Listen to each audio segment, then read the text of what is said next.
পুতুল, আসসালামু আলাইকুম ভিউয়ার্স। দেখুন আজকে আমাদের পুতুল কি পরছে, সে মালা পরছে।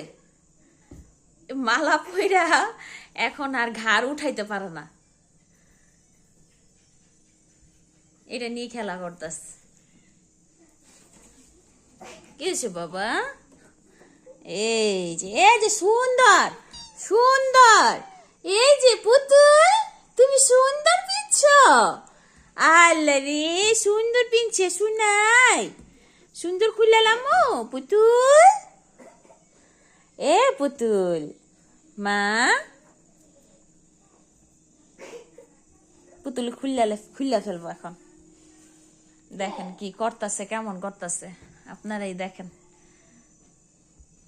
তার মালা পরতে ইচ্ছা করছে, সে গলায় নিয়ে তখন লাফালাফি ঝাপাঝাপি, এখন পরাই দিছি, এখন সে খুলে ফেলবে। পুতুল এদিকে এদিকে, পুতুল পুতুল এই যে কই যাইতাছে, পইরা গেল।